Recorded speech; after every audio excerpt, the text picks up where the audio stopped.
Hello, and welcome to another episode of Life is Dataful. I'm Dan Peltier, a writer on the global content strategy team here at Publicis Sapient, and I'll be your host. Jeff Bezos announced on February 2nd that he would step down as Amazon CEO during the third quarter of 2021 and be replaced by Amazon Web Services CEO Andy Jassy.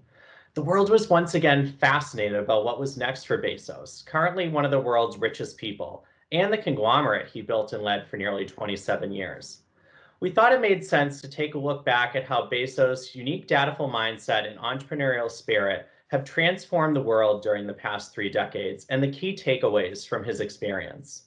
Bezos was very curious and intellectual from an early age, and one of his first dreams was to be a space entrepreneur. And now he owns a space exploration company called Blue Origin.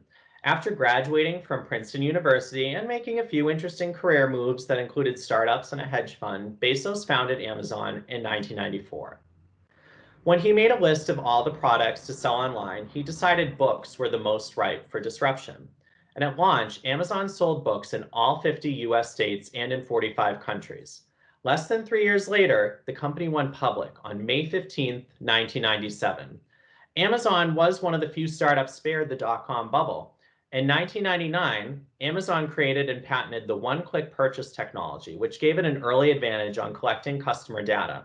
And Bezos was one of the first entrepreneurs to realize that data should be used to find new sources of value and that it could be monetized.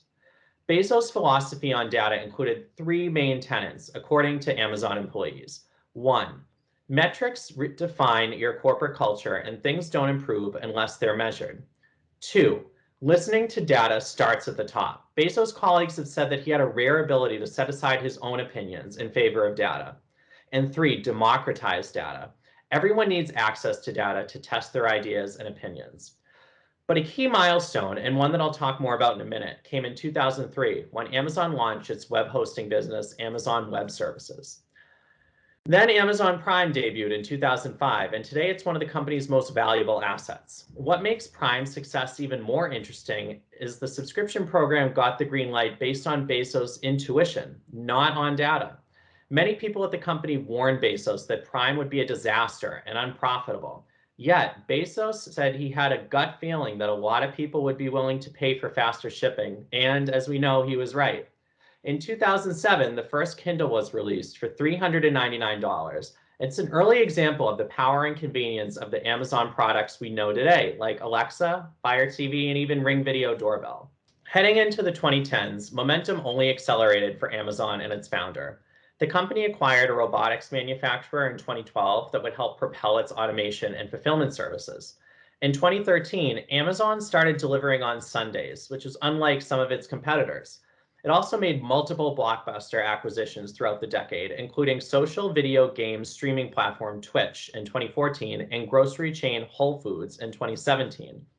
Bezos would become the world's richest person, and in 2018, Amazon hit a $1 trillion market cap. It's only the 3rd company to do so after PetroChina in 2007 and Apple in 2018.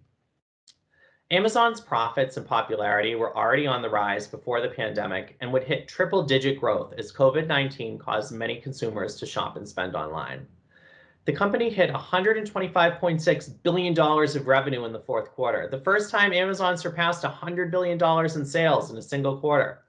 Its full year 2020 annual net revenue was a whopping $386.1 billion.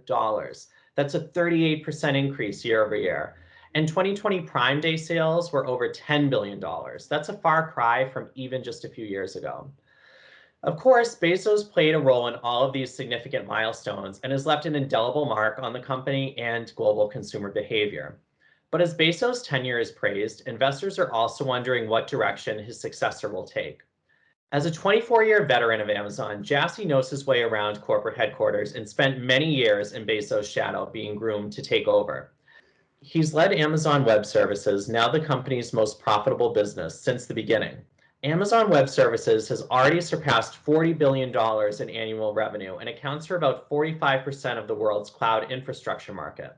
When Amazon was founded, few people would have predicted that its biggest business would eventually be cloud services. Remember, Bezos was focused on books in the beginning, after all. But one thing is clear, E-commerce has become a lot more competitive, and it's not what will make or break Amazon's future success. Jassy's appointment signifies that cloud computing and web hosting is really where Amazon can spread its wings going forward. Bezos has said he plans to focus more on his other business ventures and his philanthropic efforts as he assumes the role of executive chairman and no doubt continues to wield influence over the company. 27 years after Amazon's story began, it's hard to argue that it hasn't become Earth's most customer-centric company, or the everything company, according to Bezos' original vision. It will be exciting to see the innovations around data and technology that take shape under Jassy's leadership. And if we had to sum up the lessons that Amazon and Bezos have taught us so far, it would be about breaking down data silos, diving deep on supply chain optimization, redefining both the brick and mortar and online store experiences, and creating an internal mindset that's focused on building a foundation that's fit to scale. For all of you watching, thanks again for tuning in to another episode of Life is Dataful. For more videos and other great content, be sure to head over to the How channel on the Publicis Sapient website. See you next time.